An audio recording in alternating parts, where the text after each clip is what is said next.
एक समय की बात है कि जंगल में एक शेर के पैर में कांटा चुभ गया। पंजे में जख्म हो गया और शेर के लिए दौड़ना असंभव हो गया। वह लंगड़ाकर मुश्किल से चलता। शेर के लिए तो शिकार न करने के लिए दौड़ना जरूरी होता है। इसलिए वह कई दिन कोई शिकार न कर पाया और भूखों मरने लगा। कहते हैं कि शेर मरा हुआ जानवर नहीं खाता, परंतु मजबूरी में सब कुछ करना पड़ता है।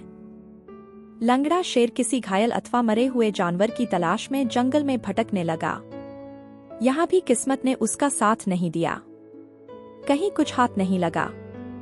धीरे धीरे पैर घसीटता हुआ वह एक गुफा के पास आ पहुंचा।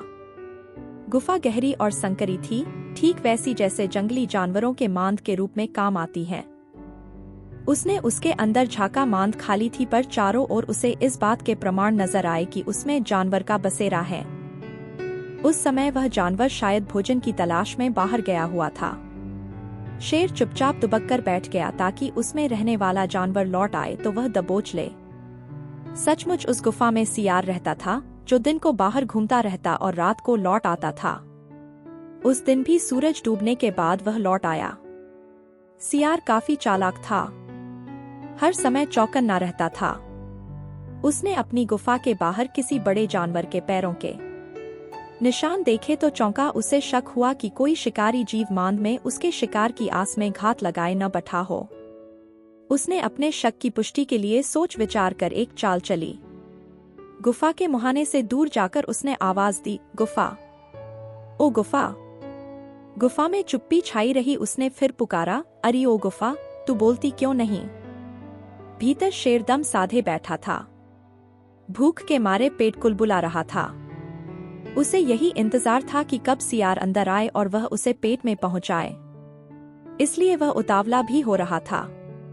सियार एक बार फिर जोर से बोला, ओ गुफा, रोज तो मेरी पुकार का के जवाब में मुझे अंदर बुलाती है, आज चुप क्यों है? मैंने पहले ही कह रखा है कि जिस दिन तू मुझे नहीं बुलाएगी उस दिन मैं किसी दूसरी गुफा में चला जाऊंगा।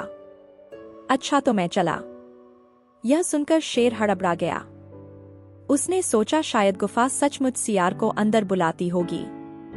यह सोचकर कि कहीं सियार सचमुच न चला जाए, उसने अपनी आवाज बदलकर कहा, सियार राजा, मत जाओ, अंदर आओ न, मैं कब से तुम्हारी राह देख रही थी। सियार शेर की आवाज पहचान गया और उसकी मूर्खता पर हंसता हुआ वहां से चला गया और फिर लौटकर नहीं आया। मूर्ख शेर उसी गुफा में भूखा प्यासा मर गया।